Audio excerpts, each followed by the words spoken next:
What is up, guys? It's me, the AOLE double X Prince, and I'm here to give you a different kind of list.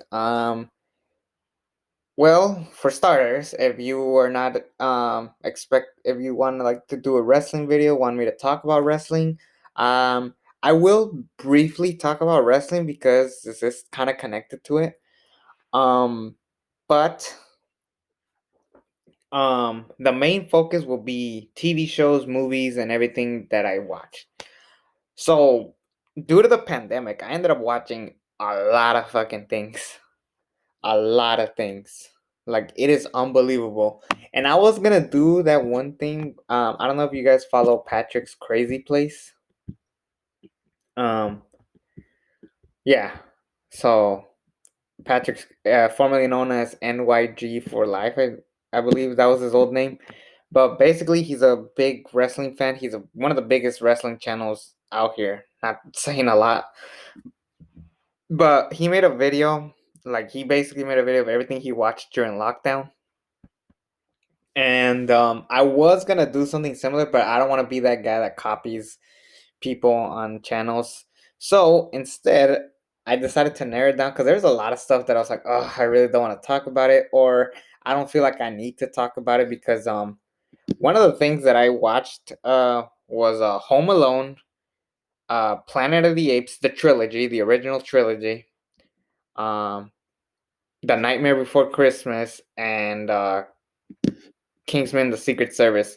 Um, those are movies that are good. I just don't really feel like talking about them because everything that has been said about those movies, I could save for either a different video or something to that extent.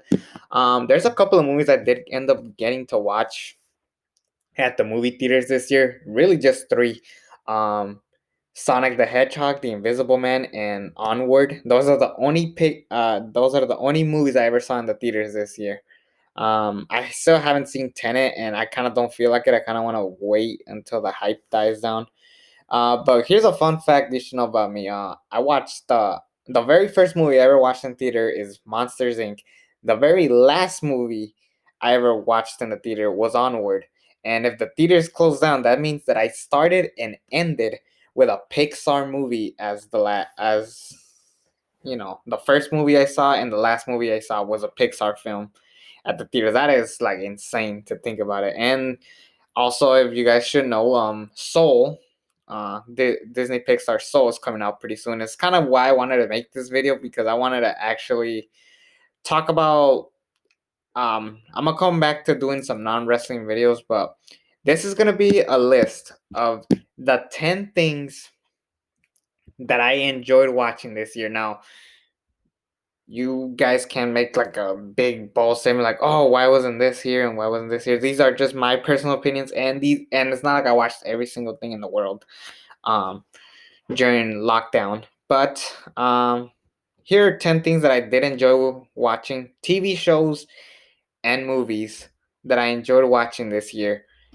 Some stuff came out this year, some stuff came out a long time ago, some stuff is pretty recent. There's a lot of new than old on this list, believe it or not. That even surprised me. Um, but without further ado, let's start with the list. But starting off the list at number 10, Bumblebee 2018. I was not that excited for this movie. It was like I remember when it came out in theaters the original time. It was I remember that December was pretty packed for movies. It was Spider-Man Into the Spider-Verse, uh Mary Poppins Returns. Originally it was gonna be Alita Battle Angel. Uh what came out that year? Aquaman. That's another big one that I didn't go watch in theaters. I have seen the movie, not a big fan of it. I'll maybe discuss that in a different video. But one of the movies I missed that time was Bumblebee, and I was like, I don't really feel like watching the Transformers movies. And then I heard it's like the same length as a typical Transformers movie, like your stereotypical Michael Bay movie. But I gotta say, I love this film a lot. Like maybe not a lot, but like I Jurassically love it. First of all, I am madly in love with Haley Steinfeld. The woman can sing, she can act, She's very beautiful and just an overall sweetheart on Hollywood. Um, John Cena was in this movie, so that's your little wrestling talk. I will be talking about some wrestling here, don't worry. But I did get a chance to see like John Cena's acting skills. He's not that bad, but he is a little bit like over the top sometimes, especially with this movie. But the thing that really caught my attention is just the charming of Bumblebee and Haley Steinfeld's character. These guys were pretty great. If you guys seen The Edge of 17, Haley Steinfeld plays the exact same character. The exact same fucking character. Um, Not that it's a bad thing, but it does take away from the movie. But one of my favorite things about this movie, and I know this is super biased, and recently a lot of people hate this, but people like have this habit of ever since Guardians of the Galaxy, people have just wanted to do a really catchy soundtrack uh for the show, for the movies. But I thought that this was like just a fun thing to watch out. One of my favorite songs, "Tears to Fears," "Everybody Wants to Rule the World." That scene where they like do Ferris Bueller, that was awesome. They do a lot of references to the Breakfast Club with Bumblebee doing this. I thought it was just a fun movie and a very enjoyable movie. I can't wait to see what they do with the Transformers series now. Hopefully, and it's the same guy who did Kubo and the Two Strings, one of the most underrated animated movies in the past decade. I loved it, and overall, I think this is a must watch. It's on Amazon Prime. That's where I saw it, and I thought it was a good, fun time. So there's that. Number nine, I don't have the physical Blu-ray with me, but I did watch Kick-Ass and Kick-Ass 2. I'm only putting Kick-Ass 2 on the list simply because I want to piss off some people. Because for years, people said that Kick-Ass 2 is a terrible sequel. It ruined the franchise. It's the reason. Now, part of the reason why the franchise failed, and this is the honest truth, they the franchise just like I feel like the movie just took way too long to happen. Like I feel like once Kick Ass happened, Kick Ass 2 should have been the next movie immediately.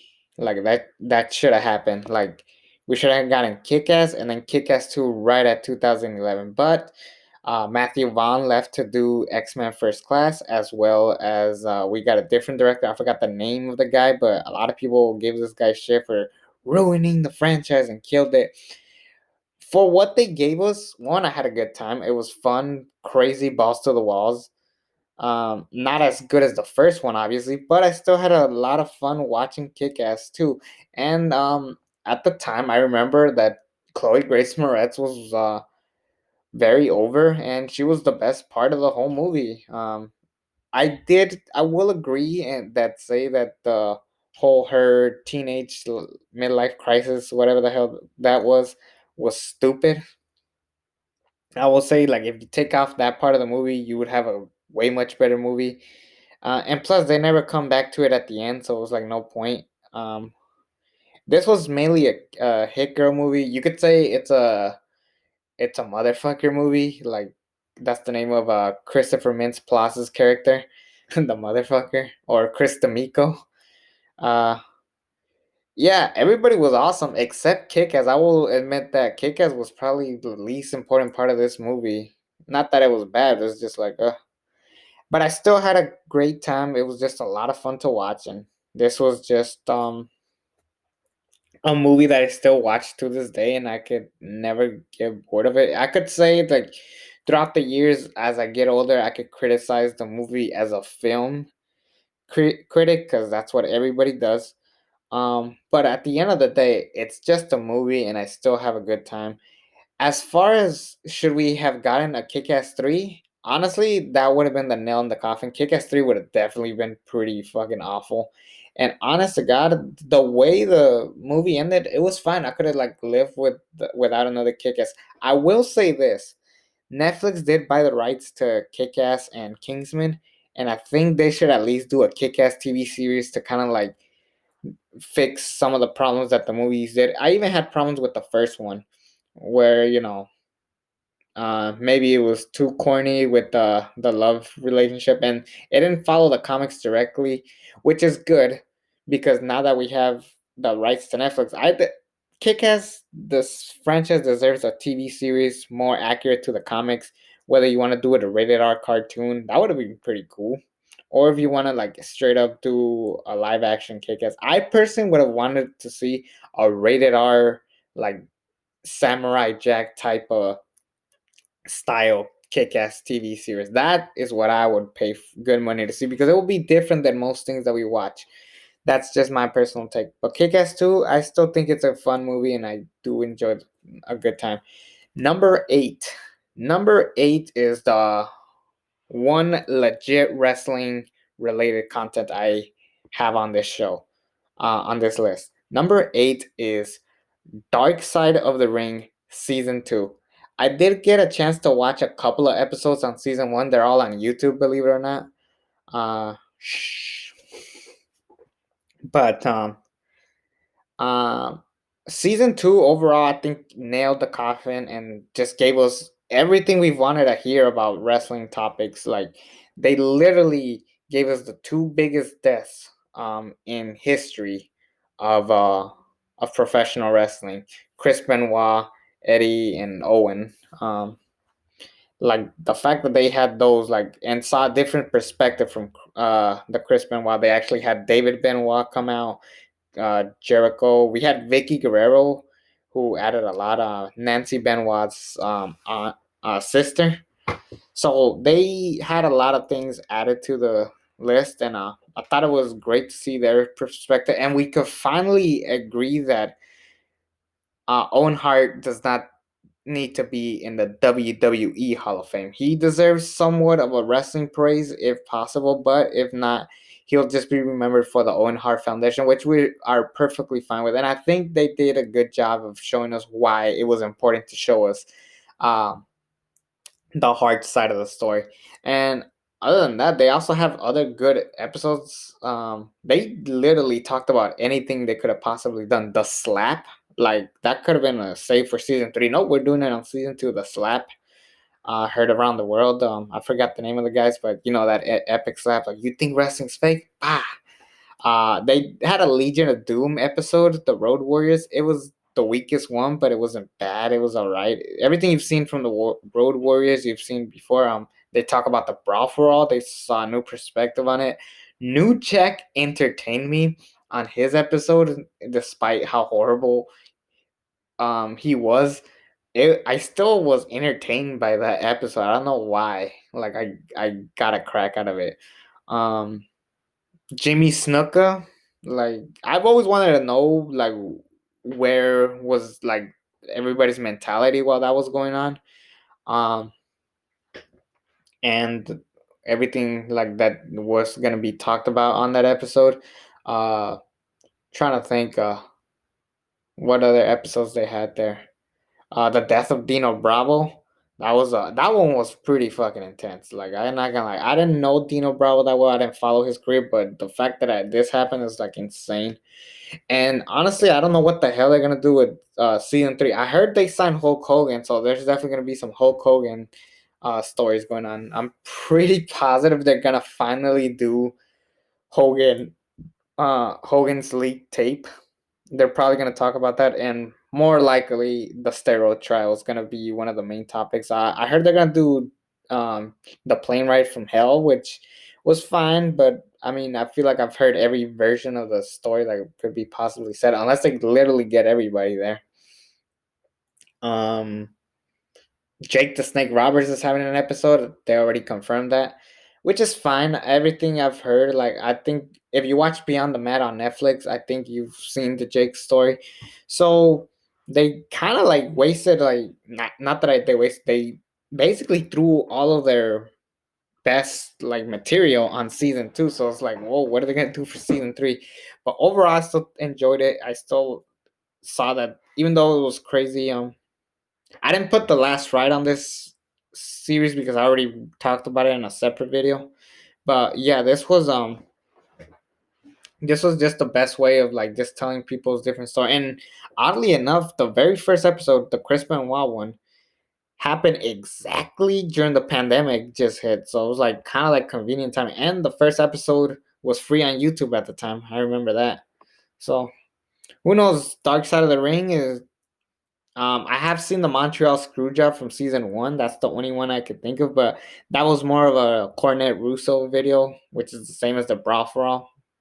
So, um, yeah, I don't know what the hell they're gonna do for season three. I'm intrigued. Coming in at number 7, is a movie that came out this year. It was supposed to come out in theaters, but obviously, what happened happened. Borat's subsequent movie film. I didn't think I was gonna enjoy this at all because it's kind of hard to do this type of movie again, especially when the first one became such a cult classic. It was like, can Sacha Baron Cohen pull off the Borat? And they even admitted they couldn't do it.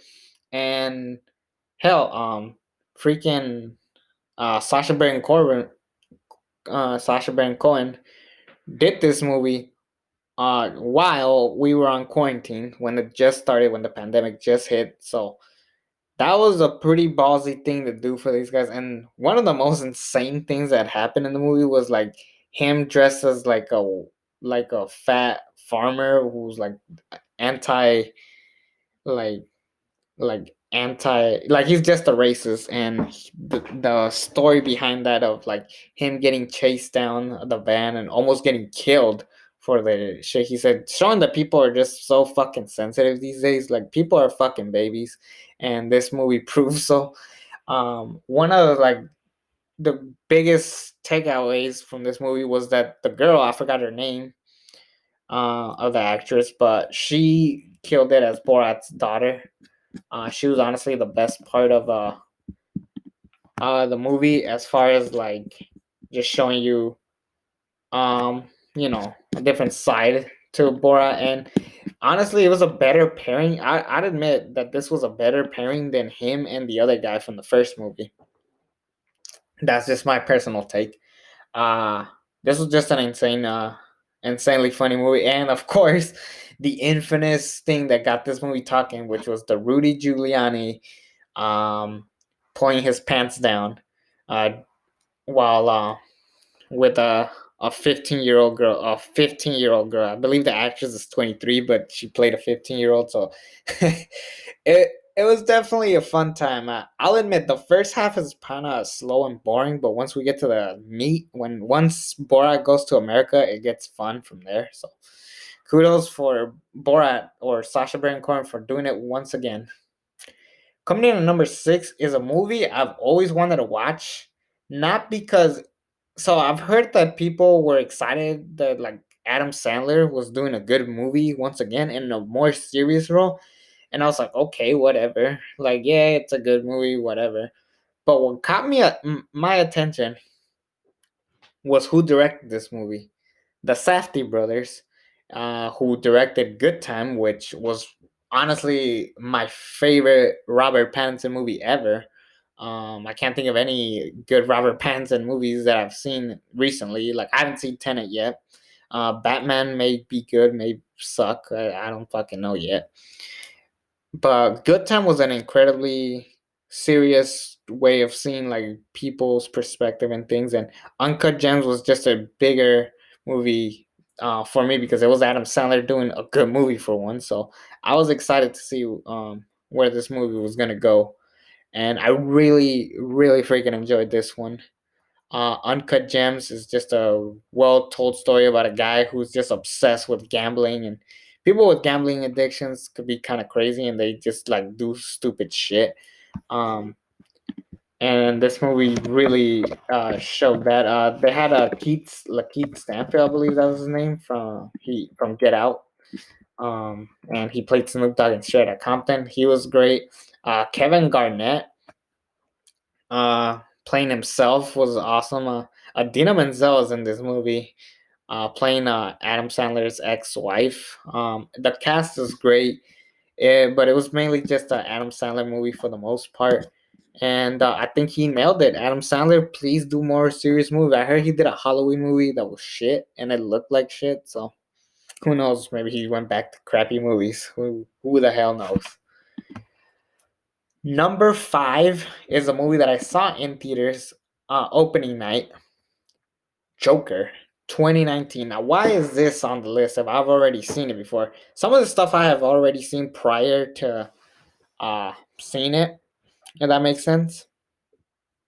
So I have seen um basically every uh basically I've seen every DC movie up to this point, but Joker was one that I saw in theaters. I was stunned by it. It was incredible. And watching it again, it actually gets you to see more stuff that you probably missed the first time. But part of the reason why it's in this list is because I actually watched this with my dad. My dad's not a big comic book reader. Like, he doesn't follow the comics. He probably doesn't even know, like, if I told him the name Harley Quinn, he probably wouldn't know who the fuck that is. Um, but he's a big fan of Walking Phoenix. He heard that this was the one that got him the Oscar. He overheard people just praising this movie. He's always like, "Whoa, what the hell is this movie about?" And then he watched it, and he was shocked at how insane the movie was. Not insane in a bad way, but just like the way, like it, because people are crazy in this world. I mean, this movie showed it, and everybody has different perspectives. I got very controversial, so if you guys didn't know this, I got one of the first when I used to do shows on the radio, one of the first things I talked about on my show was the Joker, because I reviewed movies, but I talked about the Joker and I made a very political statement that got me into so much trouble. But the reason why I didn't get pulled the plug was because that actually got us the highest rated show ever on that studio.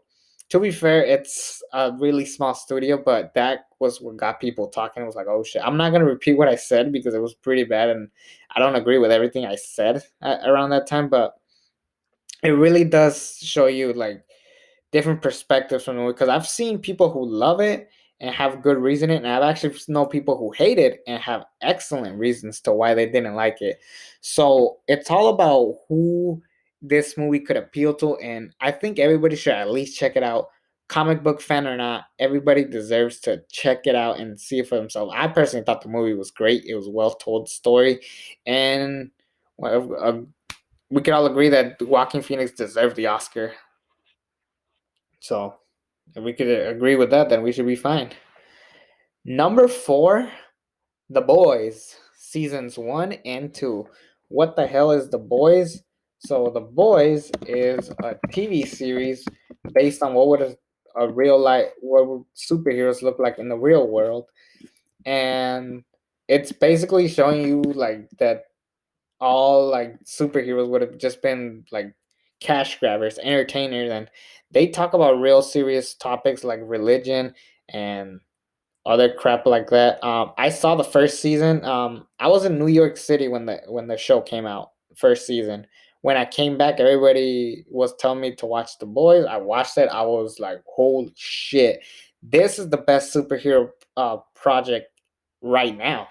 Like, I like this more than anything in the MCU right now. To be fair, we haven't had anything in the MCU, but I'm more excited for what's going on with this show than I am for DC, Marvel, and to an extent the Spider Verse.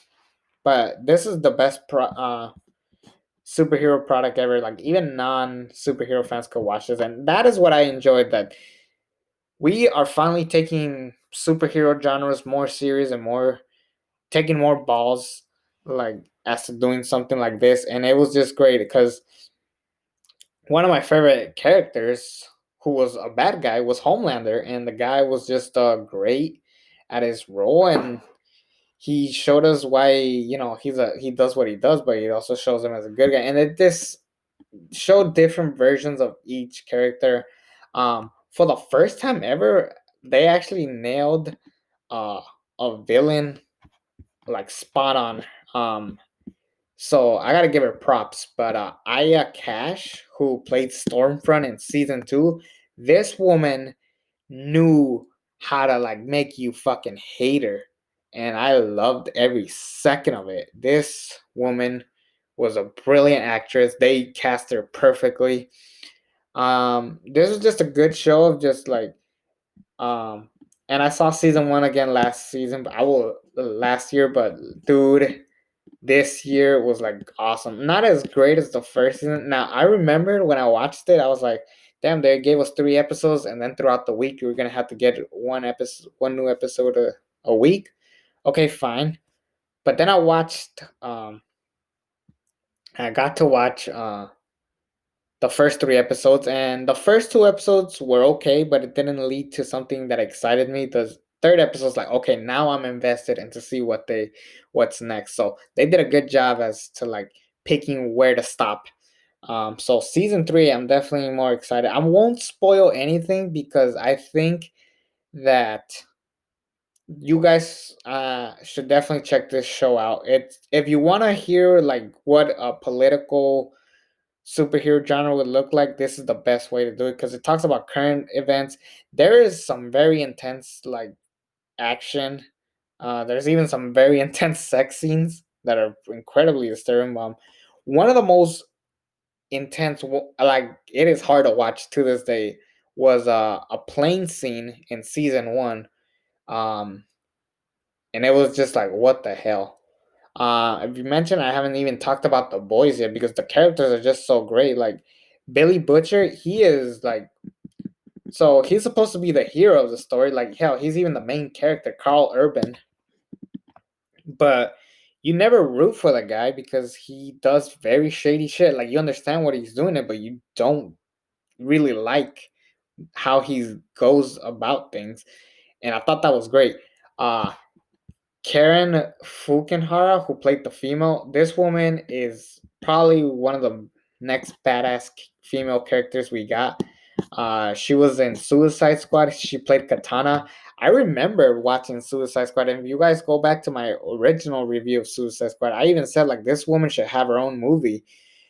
And I think that this girl gets like she's gonna go places. Like she has some good roles where she doesn't really have to speak much, but eventually down the road I think she has potential of just making it big, if given the right work. So I think that honestly this girl could possibly like steal like the era. Like I'm pretty sure this decade could probably be her decade. Like if she plays her cards right, if she is smart and she doesn't do dumb shady shit like normal people do now, where like you ever see that like kind of like when M Night Shyamalan was considered the next Spielberg. I don't know if you guys remember that M Night Shyamalan was supposed to be the next Spielberg. He fucking fell flat on his fucking face after. Uh, I don't know what movie was it. Maybe Lady in the Water. That's when people said, "Okay, this guy fucking sucks." Because Signs, some people liked it, some people hated it. I actually like the Villagers more than most people, but I'm getting off topic. So honestly, it's a great character driven. There's plenty of characters you will enjoy. Everybody will love Black Noir. I'll give you that. Next up, number three. Um, my third favorite thing I watched during lockdown was The Mandalorian. Now, I didn't want to watch this show because I really just focus on the movies when it comes to Star Wars. I do watch the Clone Wars series, but I don't follow it. I don't follow Rebels as much. They just don't catch my attention. But everybody was talking about the Mandalorian. Everybody was talking about Baby Yoda. So sure, I watched season one, and it was fun. Season one was fun, but it got boring really fucking fast. I was just like, ugh. What's next? I want to see. I'm just kind of like binge watching this show. It does get me excited, and then season two was a lot better. Season two, I'll admit, was a lot better. Season two, gave us Boba Fett. Season two, and this is like no spoiler. Like everybody knew that these people were kind of. I always forget the character's name from the Clone Wars series, but let me just Google it. uh the episode The Jedi. Hold on. I always forget the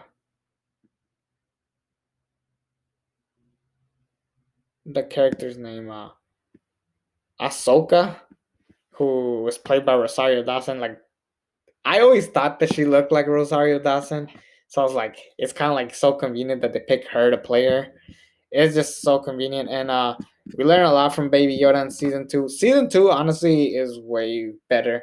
Like, I feel like the Mandalorian is gonna be known as the Game of Thrones of Star Wars TV shows, in the sense that it started off pretty slow, but you are hooked, and then the next upcoming seasons are get better. Hopefully, the Mandalorian doesn't go to shit, but I do know that they're gonna have a bunch of more TV shows from Star Wars that may or may not ruin the series. So I hope uh, Kathleen Kennedy, or whatever the fuck her name was, is smart about what she does with the Star Wars franchise, because I don't know, I always felt that with Star Wars, less is more and more is less. That is just how I always felt. Like, I'm afraid that the Mandalorian is gonna turn into the MCU, which that in itself should be over. Like, after Endgame, I really stopped giving a shit about the MCU. Like, I watched Far From Home. Um, I enjoyed it, but I really think it should stop there. Number two, the second thing I enjoyed the most was a movie, a very small movie called The Peanut Butter Falcon. The Peanut Butter Falcon is a movie about a kid who I don't know how to say it, but he's I don't want to say disabled, because that's not the correct term, but like, basically it's about a kid named Zach, played by Zach Gottsagen. Um, he has Down syndrome. There we go. Sorry about that. Yeah, he has Down syndrome, and he's always wanted to play an actor. Like, he's always wanted to be in a movie. So this was like his chance to be in a movie for once. He got to accomplish his dream.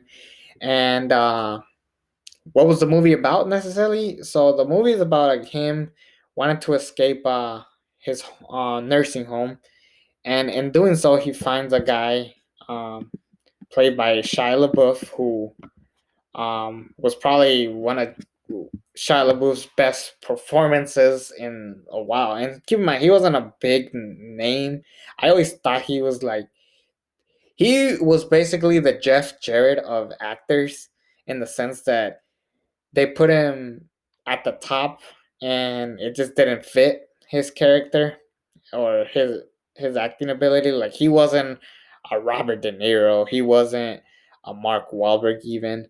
Like, all these like legends, like, they try to put Shia LaBeouf up there, and I was like, nope, he's not. They even try to make him Indiana Jones' son, and everybody said fuck that. But anyways, after his downfall, he kind of came back. I don't think this is his comeback. He did other movies, but this is like his first like movie that people like actually went to go actually watch. Not everybody went to go watch it, myself included. I didn't get a chance to watch it until now. And I thought that Shia LaBeouf, the chemistry with Shia LaBeouf and Zach is really good. And then we have Dakota Johnson, who's basically playing like the woman that's supposed to bring Zach back to the elderly home. And she does her role well, Dakota Johnson.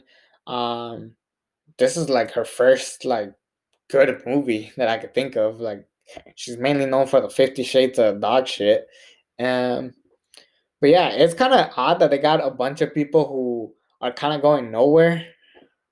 Um, like, they actually have Thomas Hayden Church, who played the Sandman in Spider-Man 3. They got a lot of people who kind of went nowhere. Um, they even got John Hawkes, who I haven't fucking seen in ages. Like, so they got a lot of people who like kind of just um weren't doing work. So, and the way the movie worked, so basically the movie is about Zach. He wants to become a wrestler, um, just like his hero, uh, Clint. I forgot the name of his name in the his wrestling name, but um, he wanted to meet him. He used to train he used to train wrestlers and become good wrestlers and stuff. So it was a good like fun like little adventure movie. Like it was just them kind of like walking around and getting from point A to point B. Like basically like a road trip movie, if you could say that. But they didn't really drive or anything like that. I thought this was very fun. One of my favorite scenes, and this is really fucked up to laugh at, but so there's this kid that was like calling Zach like retarded and stuff like that. And then he makes him jump off the into the water, but he can't swim. And so Shia LaBeouf goes to rescue him, but before he rescues him, he sucker punched the boy, and that is something I really liked. I don't know why, because people are fucking assholes, and some people kind of deserve something like that. But it really does take you into different perspective, because I actually do have a friend whose brother has Down syndrome, and he knows that it's not cool to like make fun of these guys. Not that we ever did. It's just that maybe you didn't take these uh people with Down syndrome like as serious. You just kind of like left them alone, never really talked to them. But you know, it gives you a different perspective, and you know, it kind of teaches you to be nicer to people, especially now because we need to be fucking nice to each other once in a while. So, I thought this was a very well told story. So, what the hell made number one? Number one, people, was a movie that I watched time after time as a kid. I just saw it on the counter. I said, I'm gonna watch it. And then when I watched it, I said, I'm gonna watch it again. And if you knew me as a child, you know that I used to play this movie over and over and over. But number one for me is 2003's The School of Rock. I actually watched a shit ton of Jack Black movies during lockdown. I watched Jumanji, both of them. High Fidelity, Tenacious D, and The Pick of Destiny, Nacho Libre. Um, Definitely watched a lot of Jack Black movies. Tropic Thunder, that's another one I watched. So I definitely watched a lot of Jack Black movies. It wasn't unintentional. And actually, just yesterday with my family, we watched The Holiday, also starring Jack Black. So, but why is this my favorite movie I watched all year? Because it brought me back to who I am as a person. School of Rock is not one of my favorite movies of all time, but it's definitely one that hits me and close to my heart because it's literally a story about a guy pretending to be a teacher, wanting to make some money to pay his rent, but he kind of has to give up on his dreams of being a rock musician. But he gets the biggest opportunity of his lifetime working with kids that he didn't give a shit about in the beginning, but now, you know, now that he pretends to be a substitute teacher, he is now gonna teach these kids about rock and roll, and it was just a well fun movie, a good time. It, I've actually went to that concert of the 10-year reunion. That was a lot of fucking fun. It was great to see those guys grown up again. I was like, oh shit, these guys like got older. And I actually met Becca Brown, who played the bass player on the show. Like I've actually been to a lot of her shows. She's a comedian, believe it or not. She does music and stand up back to back. So she is she is just a great person, one of the nicest people you'll meet. Anyone will tell you that. She's just a true sweetheart, really good person. Yeah, you should check out bookbeccabrown.com. I She does have her own movie on Amazon Prime, so this this woman is definitely working places, and oddly enough, she wasn't a big deal in this movie. Not, I mean, she was a bass player, but she didn't have like a big key story throughout the movie. She was just a bass player, unlike the other kids who kind of had a lot of good times. I remember I used to look up to Zach. Then I found out that the actor who played Zach, turned out to be like a thief, like just stealing shit. He's just fucking weird now. And that happens to kid actors. They have this habit of being great as kids, and then they end up being shit. Um, I don't know how that happens, but it happens. So I thought it was a good I thought it was a great movie to bring me back to that time when if anything, this is what brought me back to doing music again, because it's like I remember the good times of like making music, and this was one of those things. And it's a very inspirational movie, to believe it or not. Even if it didn't try to, it made me fall in love with music again, and made me want to do music once again. Other things kind of motivated me to go back to music, but this was one of those things. And I really enjoyed the music. I really enjoyed the soundtrack. The even the songs that the kids played were really good. The final song was awesome. The band that he played with, No Vacancy, they actually have some good songs. Just a fun movie, and it might not be a lot. So, and I'm not saying that some movies were better than others. I just put them in order of what I enjoyed more.